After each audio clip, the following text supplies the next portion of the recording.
walking with Jesus to the edges and beyond.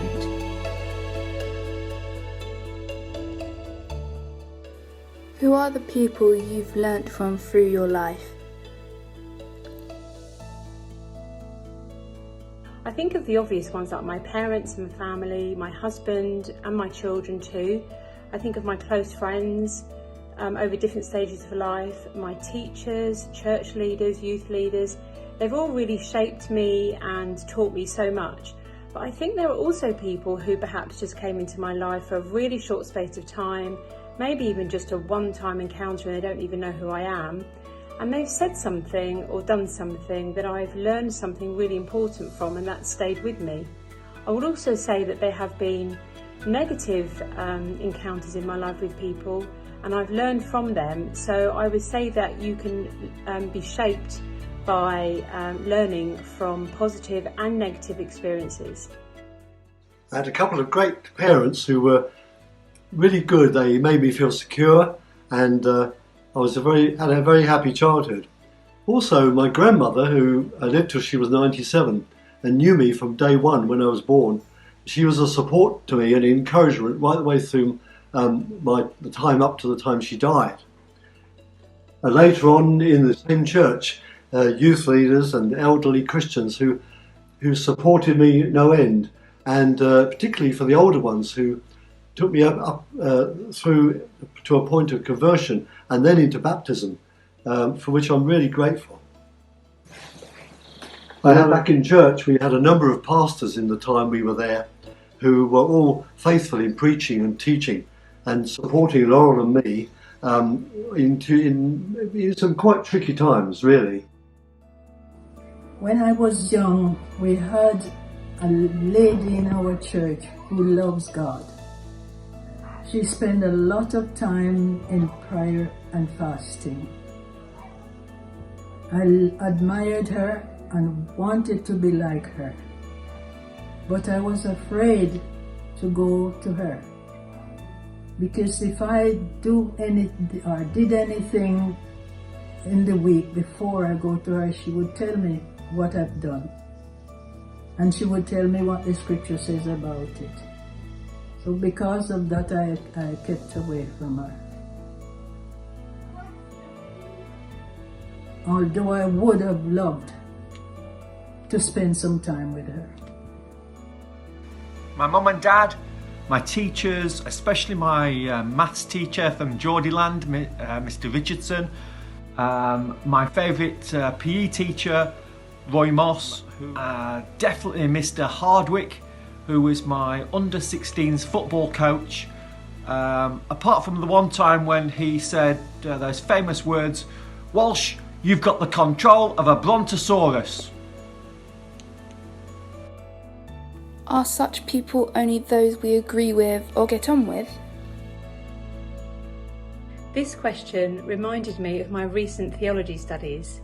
In order to get over the pass mark for an essay, I had to make sure that I had covered lots of different views, opposing views, in order to make a good argument. We were also permitted to give our own views, but you had to explain why you believed what you believed. And I couldn't have done that without reading other people's views and forming my own opinions.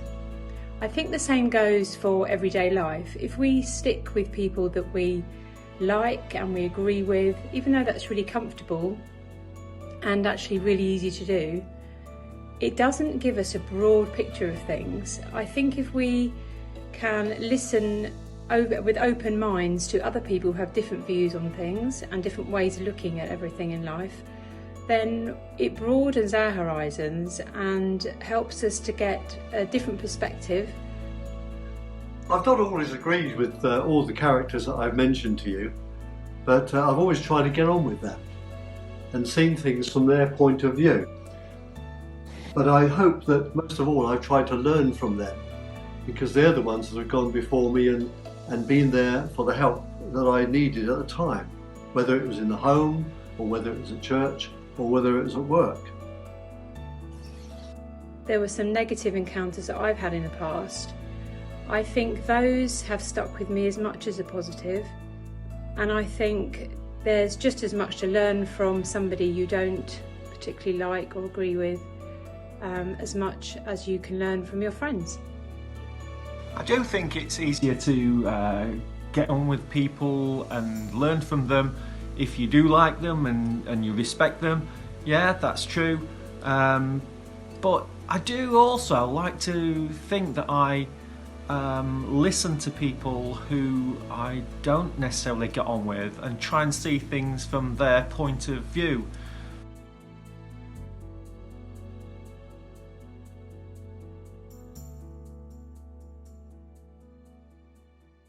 We can learn lots of different things from lots of different people, and we've heard some reflections this morning already in terms of who those people might be throughout our lives. If we live in Battle, or maybe you've just driven along North Trade Road, you'll know that at the moment Claverham Community College is it's been demolished, ready for a new building to be put in place. Someone took this photo a few weeks ago, just illustrating where things are at.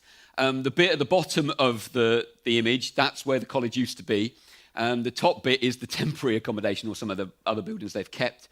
But it's already been levelled, and they're starting to, put it back. Obviously not the same stuff back. That'd be a bit silly, really, wouldn't it? Some of you may know that I actually attended Claverham a few years ago. When we first moved as a family, I was 11, and I entered into year 7. I managed to bunk off most of year 7. To be fair, I bunked off by being very ill, but it got out of me that year, and they didn't make me repeat it, which is quite nice. But schooling is a massive part of our lives, isn't it? And I'm aware that maybe the children and young people, if we asked them, and I wouldn't probably either when I was their age, kind of say, do you really value your education? Do you love, going to school? And maybe they do enjoy going and spending time with their friends and that sort of thing. But I'm guessing that there'll be other bits of it that they kind of go, no, I don't really enjoy that. That teacher's a bit boring.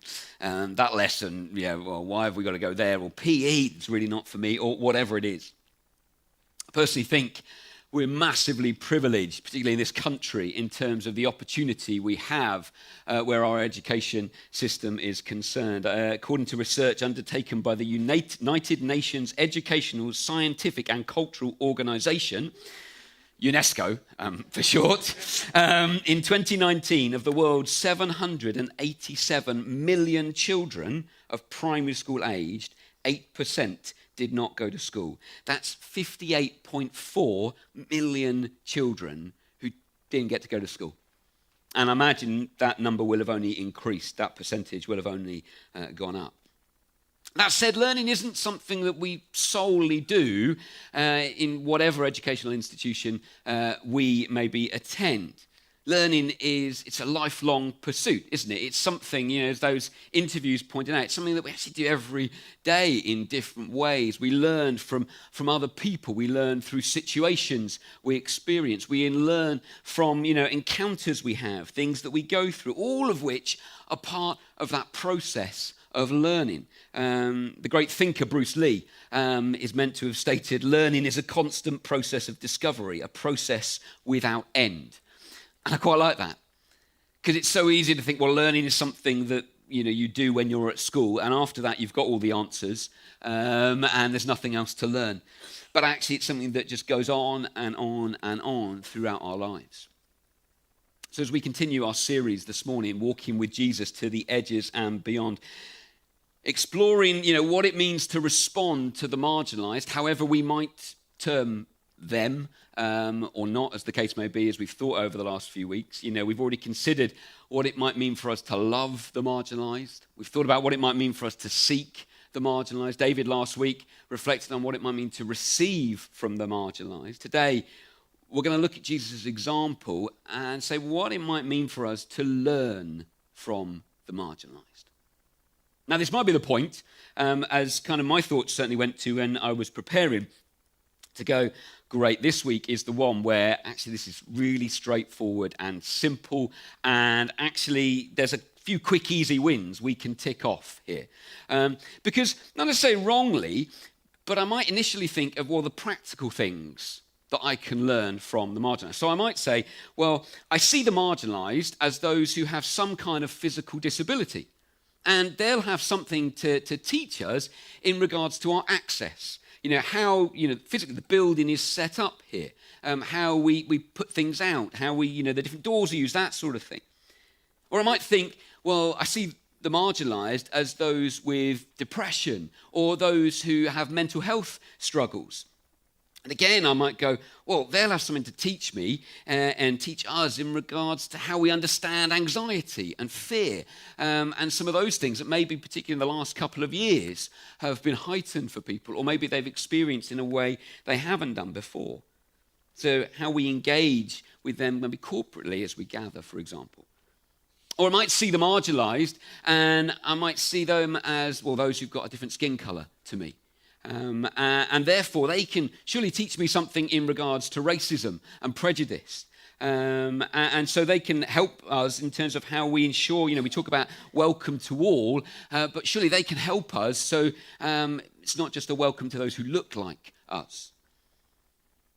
It's a case of we can learn lots of different things, but again, if we're not careful, it's very much an us and them. It's very much, we're in that position of superiority, whether that's the term that we would use, but so often that can be how our actions are outworked. I've been reading a book in the last couple of weeks by a guy called Trevor Neal called Bridging the Gaps. He's a Baptist minister in a church in Croydon.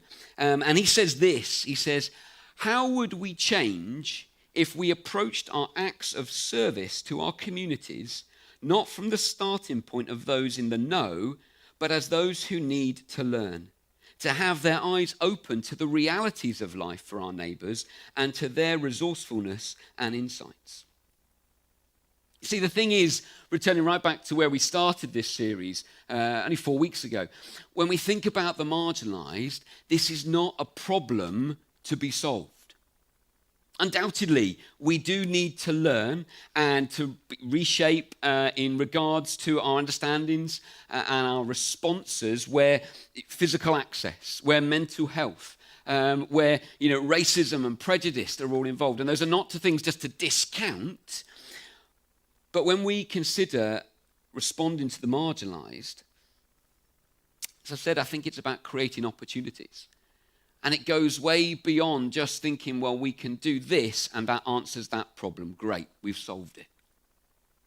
Actually, it's saying, well, we haven't got the answers. However much our best intentions might be, how do we really seek to learn through and from those who are in different situations to ourselves? I'm going to read from 1 Corinthians 1, 18 to 31. 1 and 2 Corinthians, if you don't know, are two of the many letters that we find in the New Testament, the second half of the Bible, written, both of them, 1 and 2 Corinthians, written by a guy called Paul, originally writing to a church in a place called Corinth. And I really want to encourage you to follow along as we read this. If you haven't got a Bible, haven't got one on your phone or a physical copy, do please come and speak to me afterwards. I'd love to have a conversation with you and rectify that. But let's read from 1 Corinthians 1, 18 to 31. For the message of the cross is foolishness to those who are perishing. But to us who are being saved, it is the power of God. For it is written, I will destroy the wisdom of the wise, the intelligence of the intelligent I will frustrate. Where is the wise person? Where is the teacher of the law? Where is the philosopher of this age? Has not God made foolish the wisdom of the world? For since in the wisdom of God, the world through its wisdom did not know him, God was pleased through the foolishness of what was preached to save those who believe. Jews demand signs and Greeks look for wisdom, but we preach Christ crucified, a stumbling block to Jews and foolishness to Gentiles. But to those who God has called, both Jews and Greeks, Christ, the power of God and the wisdom of God. For the foolishness of God is wiser than human wisdom, and the weakness of God is stronger than human strength. Brothers and sisters, think of what you were when you were called. Not many of you were wise by human standards. Not many were influential. Not many were of noble birth. But God chose the foolish things of the world to shame the wise. God chose the weak things of the world to shame the strong. God chose the lowly things of this world and the despised things and the things that are not to nullify the things that are, so that no one may boast before him. It is because of him that you are in Christ Jesus, who has become for us wisdom from God.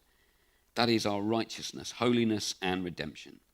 Therefore, as it is written, let the one who boasts boast in the Lord. Now, celebrity culture is very much a part of our society today. That whole idea where it's about being on top, it's about being the best, it's about being noticed above others, it's about claiming those few minutes or however many minutes we can get hold of fame as possible. An example of this, only this last week, is the way the newspapers have continued to report on the Rebecca Vardy, Colleen Rooney court case. Now, you may know nothing about it, but my guess is you may have heard those two names at some point in the last few weeks. And not commenting on the specifics of the case, what I think is interesting to note here is that this is front page news. Why? If we trace that question back, I think it's primarily because they're married to two famous footballers. And in the media's eyes, that ultimately makes them noteworthy and mentionable. Theologian Tom Wright, he puts it this way. He says, the cult of fame has reached monstrous proportions in recent days, to the absurd point where many people are now famous for being famous. We know their names, we recognize their faces, but can't remember whether they are footballers, film stars, or fashion models. And you might say, what's this got to do with 1 Corinthians? Tom Wright goes on, he says, Corinth, as a proud Roman city, was exactly the sort of place where people would look up to the somebodies and do their best to join them. It was a place where you wanted to be on top. You wanted to be noticed. You wanted to be number one. And that's the culture that Paul is writing the passage we've just heard into. It's easy to think sometimes, a lot has changed and there's so much advancement in the last 2,000 years. But in many ways, it's exactly the same as it is today. Maybe the names aren't the same that are being reported and the means by which that's being done. But actually, in Corinth, there was that same culture of celebrity, of wanting to be on top. Thing is, in Corinth, it wasn't necessarily much about what you knew, who you knew, but actually what you knew, because intellect was the thing that they prized above all else. And actually it was kind of, what you knew that would raise you above everyone else. It's interesting if you actually read around that it wasn't really actually just about kind of what you knew, because actually it was the way you were able to share what you knew that really counted. Some would suggest that the content of the truth that was being communicated wasn't necessarily top priority. It was the way it was articulated. It was the skill with which they could use the words that came out of their mouths. That was what was noticed. And we hear Paul writing into this context. Verse 19, he says, for it is written, I will destroy the wisdom of the wise, the intelligence of the intelligent I will frustrate. He's linking back to the book of Isaiah from the Old Testament, chapter 29, verse 14. But he goes on, verse 20, where is the wise person? Where is the teacher of the law? Where is the philosopher of the age? And it's very easy to read bits of the Bible and put a certain tone into it. But I do sense within Paul's writing here, there's almost this taunting of those who would be listening. This sense of kind of actually building and speaking into their world, a world where intellect and wisdom and the way you communicated things was of utmost importance. But it says we go on in verse 26 following, when Paul says, brothers and sisters, think of what you were when you were called. Not many of you were wise by human standards. Not many were influential. Not many of you were noble birth. But God chose the foolish things of the world to shame the wise. God chose the weak things of the world to shame the strong. God chose the lowly things of the world and the despised things and the things that are not to nullify the things that are, so that no one may boast before him. Because, as he's already said in verse 23, we preach Christ crucified. I encourage you later on to go and look at Matthew 27, particularly verse 11 onwards, but you could read the whole chapter of Matthew 27. It's where Jesus finds himself before Pilate, and it's where the account of him being mocked by the soldiers is recorded before he is led away. We preach Christ crucified.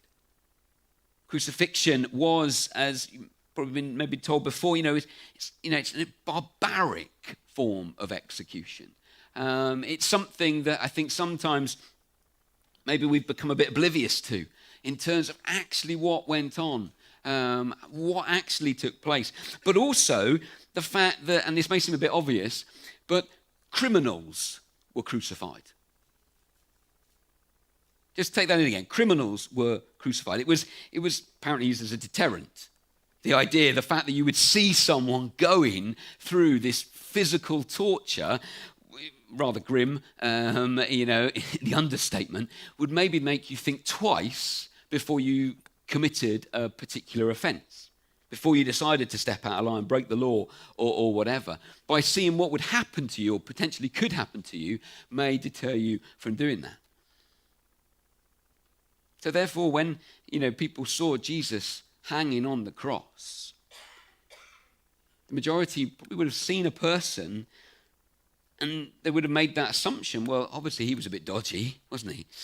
He was maybe a bit dangerous, actually. Some kind of lowlife. What must he have done to deserve that? A criminal, that is a cut above the others because of where he ended up.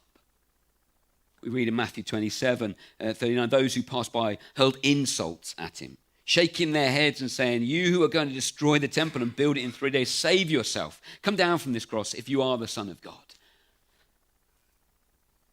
To the people of Corinth, what Paul is saying, the words that he is using, was absolutely crazy.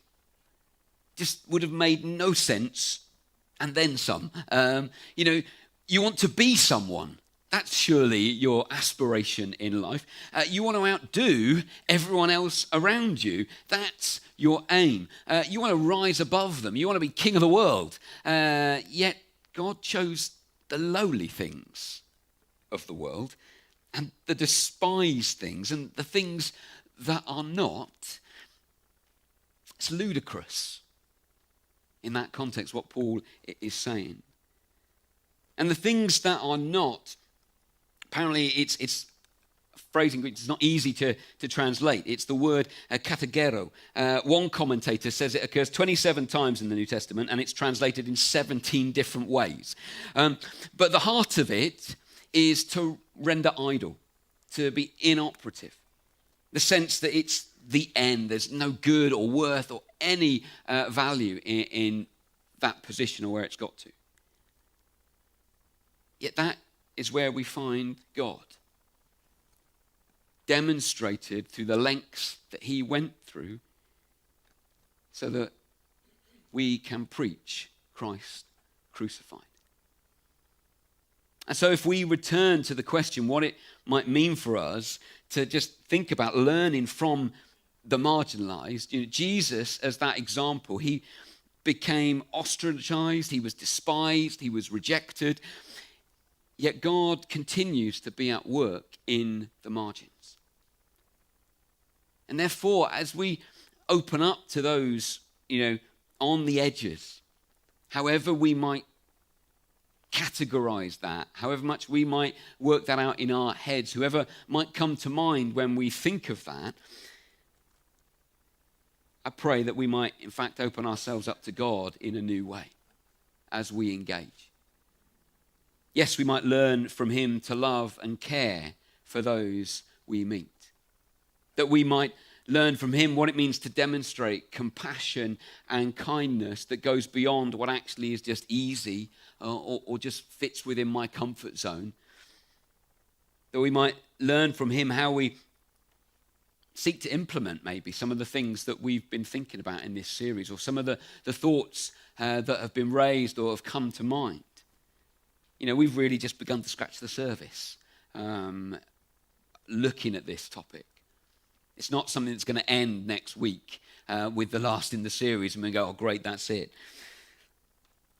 But I think for me, my prayer is that we truly establish roots and relationships with those beyond the lines that we or society draws around us or around them.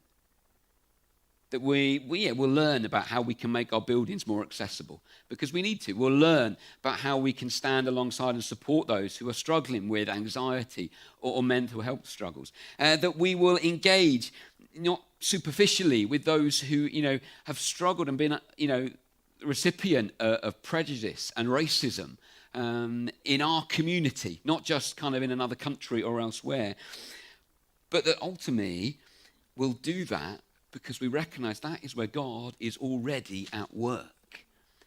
And he is inviting us to join him in it. Earlier we shared some of the responses to the questions. Who are the people you've learnt from through your life? And are such people only those we agree or get on with? Now, I own the fact that as the one who edits those clips, I cut bits out, and you kind of move certain sections alongside each other, and you go, oh, that one worked really well there, and with that saying. But I endeavour never to change the narrative of what someone is saying, because it's trying to capture the responses. But I think the thing that really struck me this week, and as there was more footage, which was brilliant to watch, but I felt it wasn't right to kind of elongate it for this morning. But in terms of the number of different people that those who shared have learnt from. And also, though, the fact that the number of people they've learnt from who actually, when you really start to think about it and you spend the time exploring it, are not those who maybe like kind of we naturally encounter or who are like us. I was struck by the possibility, not of what I can do as I follow Jesus, but of where he can lead me and what I can learn if I'm really open for the journey that is ahead and going beyond the comforts of what I actually deem, whether I share that with others or not, but actually if I'm really honest, and God knows the comforts of my life and the boundaries that I set up, whether I'm really willing to step beyond those and see what's possible. Let me pray. Lord, I thank you that your love is bigger than how we might seek to demonstrate it. Bigger than the welcome that we might offer. That it's bigger than what we can comprehend. But I also thank you that the fact that you want to work in and through us. And I pray that you will help us to see you at work, to recognize that you have already gone before us. You went before us on that cross, but you continue to go before us into those places that, if we're really honest, we wouldn't want to set foot in. But you are at work there. And I pray that you will challenge us personally, but also as a family here in terms of what that means for us as we seek to be a part of this community and beyond, sharing your light. Amen.